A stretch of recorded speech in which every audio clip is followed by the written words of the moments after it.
So, welcome back guys. Dito naman tayo sa game number 4, last game na ng Grand Finals between Indonesia and Philippines. I say that kasi tapos na yung SEA Games. So, game 4 lang inabot ng Grand Finals natin. Sorry, medyo na okay. Game 4 lang inabot ng Grand Finals natin. So, ito na tayo sa ating last game. Indonesia is on the on the blue side. And then PH is on the red side. Okay, so Indonesia, they banned out the same set of heroes, the Estes, the Matilda, and then there's also the Eve. So automatically, there's gonna be a fight between Xavier, the 1-1, the Franco. So PH, they banned out the Valentina, they banned out the Ling, and then Fanny, ano ba ito? Fanny or Franco? I think you still ban out the Franco. You try to deal with the Fanny.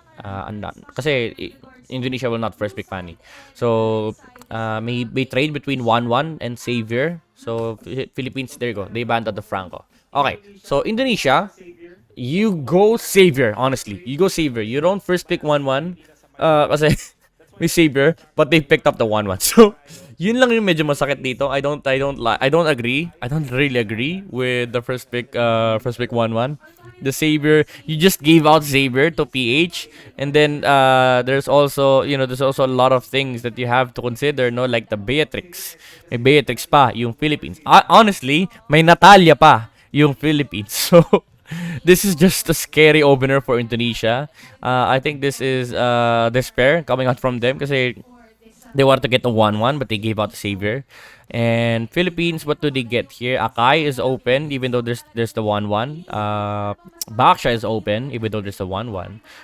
So they still go for the Kai. Again, just a really strong jungler in this patch. Very hard to deal with when it comes to Lord fights and Turtle fights kasi yung ulti niya talagang ilalayo niya kay lahat. Siya mismo yung zoning tank niya.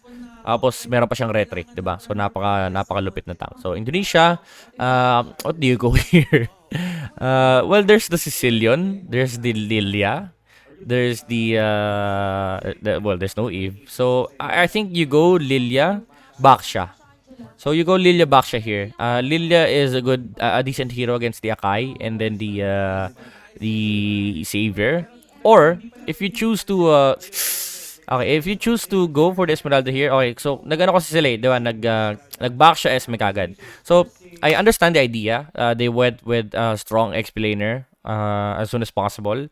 Kasi kailangan nila ng strong early game heroes. Again, they have a 1-1. So they need strong early game heroes that can actually frontline. Baksha and Esmeralda, they're the dynamic duo of strong early game heroes that can frontline, no?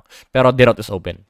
So Derot is a potential pick here for Philippines. But then again, if you look at how Philippines is positioned to pick this next set of heroes, they have a lot of choices. No, they can pick up the Beatrix, they can pick up the Deroth, they can pick up a roaming hero for Villaluna, but I don't think you would recommend that. So Philippines, they have a lot of choices here. They already see the Baksha and the Esmeralda. Indonesia is still yet to pick a support hero. So expect Philippines to ban out 2 supports on the next phase. So para magkaubusan kasi ang matitira na lang dyan is Kagura and Farsa. Lilia will be banned out for sure. Sicilian, probably not. So baka mag-Sicilian pa rin yung Indonesia on the second phase. Pero Philippines, again, marami silang option dito. Pwede sila mag-Beatrix, pwede mag-Derot, pwede mag-Claude. So okay. This is a much better choice. They picked up the Lolita for the same reasons that we've talked about on the first 3 games. No, it's just a good hero to deal with heroes like Baksha. No, yung mga heroes na kailangan mag-reposition kapag nilalabas yung Dominon Blast. Even though there's an Esmeralda, even though there's an Esmeralda, you're not really fighting into the Esmeralda that much kasi yung frontline Akai mo, it's already enough. And then it's also a good answer against the 1-1. So and it's also a hero for Venus, no? Para di na magkaabusan. Kasi ang baka naging concern dito ng Philippines is that wala nang Matilda, wala nang Estes, baka magtanggal pa ng Lolita, and then probably baka magtanggal na Lolita and then siguro Claude. So baka yun yung naging concern ng Philippines. Pero even din pwede rin si Venus gumamit ng nung Xavier, then mag-Natalia si Imam. Pero Natalia doesn't really sound good against the 1-1 against the Baksha and Esmeralda. So They did consider everything, and I like the choice of Lolita kasi again baka maubusan si Venus, and it's a good hero to deal with the early game aggression of the Baksha and the Esmeralda. So even if Esmeralda yung gamit ni R7, usually decent against Lolita still. Yung ideology lang ng positioning sa team fight, magiging problema yun for Indonesia. So again, you ban out 2 supports here for Philippines. You remove the Lilia, first things first. And then you also remove either Sicilian or I don't see Digi as a threat kasi. Pero you might consider it because you have Lolita and Akai. You might just consider it. Pero actually happy din si PH kapag kunwari hindi nila binan yung Digi. Let's just say for the sake of argument, no. Hindi nila binan yung Digi. Happy pa rin sila kasi if Indonesia picks up Digi, it's just the Baksha that they're dealing with, 'di ba? Wala masyadong problema. So Indonesia will probably ban the Ross. There you go. And Claude.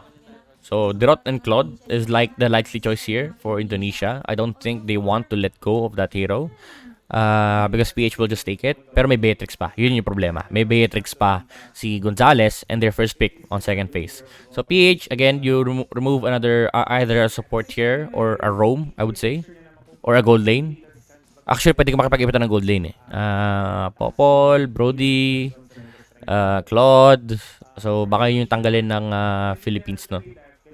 I like the patterns here for PH. I don't really agree with the 1-1 first pick.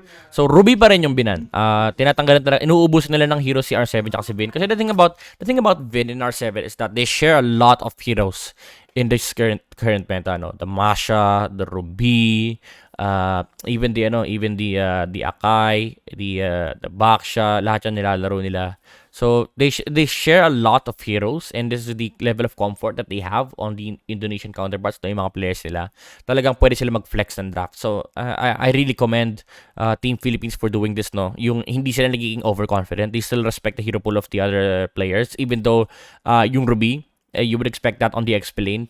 There's still the potential of Indonesia to pick it up for the tank role. So talagang ubusan ng heroes dito against Vin and R7. So Indonesia, what is gonna be their last ban? Okay, gold lane and XP lane. Gold lane and XP lane. Gold lane and XP lane. Uranus, you would expect that is gonna come out from Indonesia. For Philippines. So there you go. They banned out the Claude. Honestly, it's a wise choice. Pero pagdating kasi dito sa point na to, medyo wala na rin no choice eh. Parang, kung ikaw sa Indonesia, pick your poison lang. Do we deal with the Beatrix? Do we deal with the Brody? Do we deal with the Claude? Claude is decent against, three of the heroes. So, ito yung pinaka-wise choice. Pero, there's also the possibility that they ban out Uranus. Kasi hindi sila makakapag 1-1 eh. Diba? Ay, hindi sila makakapag-carry eh. Even though the Uranus is a stacking tool for the 1-1, the main problem is that there's still a savior on this lineup for Philippines. So it's something that they might have just considered at the moment, no. Pero Uranus will probably come out, Uranus or Beatrix, which is the choice here. I think Beatrix. You go for Beatrix. You hide the explain as far as you can.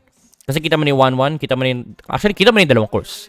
Okay, they still pick up the Uranus. There's no carry potential anymore for Indonesia. So that's a thing. And they cannot pick up the Beatrix. There's no chance in Earth. And there's no chance in the world that Indonesia picks up Beatrix here. So okay lang din yung swap na ginawa ng Philippines, no. You can still pick Beatrix last. Now Indonesia, dahil walang Lilia, they're forced to either go for Sicilian or Kagura. Kagura is inherently bad kasi isa na lang yung hero na kaya niya i-burst. Sicilian is the only choice here, honestly. Even though it's bad, I would say it's bad. Pero still, if you look at the comp of Philippines, no, there's still heroes to stack on. Nandiyan pa rin naman yung Akai, nandiyan pa rin naman yung Lolita, nandiyan pa rin naman yung Uranus. Ang problema lang is masyado sila marami.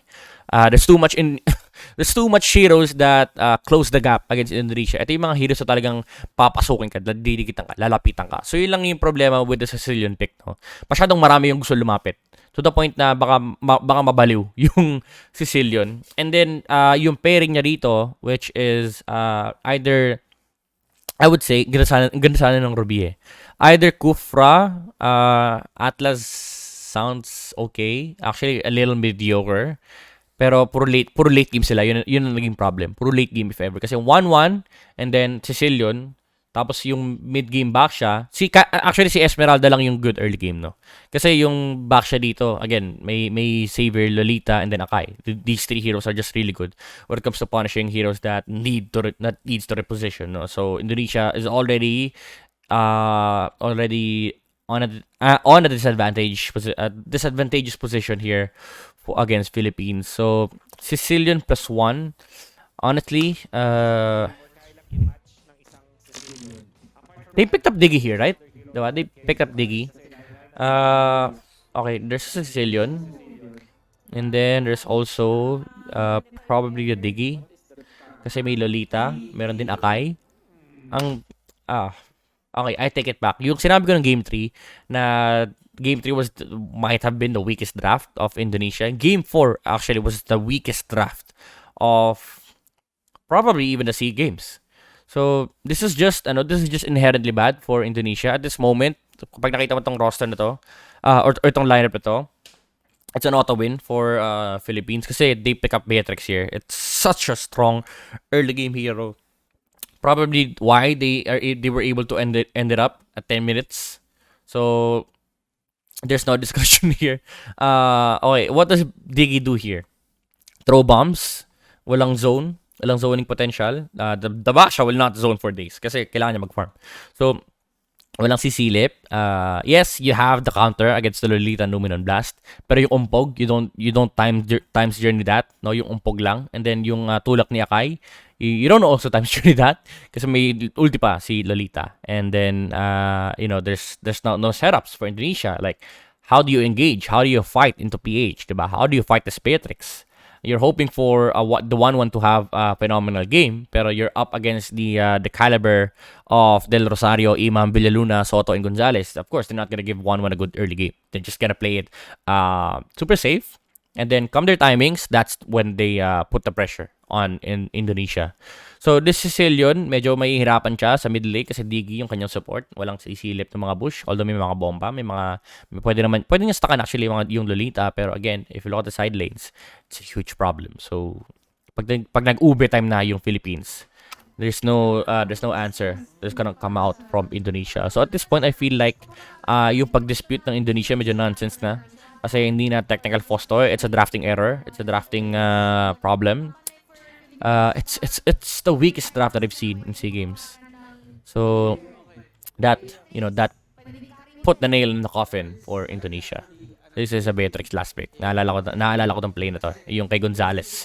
Yung death push ultimate from Nibiru. And namatay kagad si CW. Pati na rin. CW tsaka si Vin, I believe. Dinamay pa si Sans. So, all in all, this is probably the weakest draft of SEA Games for Indonesia. Actually, for overall. Not the strongest of drafts for PH, I would say. The third pick, Lolita, saved them. Honestly, hindi naman saved them. Gave them a huge opportunity for the second phase. The Lilia ban was so good. Honestly, it was so good. Yung Ruby, it's understandable, honestly. Kasi pwedeng Lilia tas Kagura, pero even Kagura is bad against PH's lineup right now. So I like the Ruby. I like the Ruby ban here. Whoever called it, mad respects, huge respects.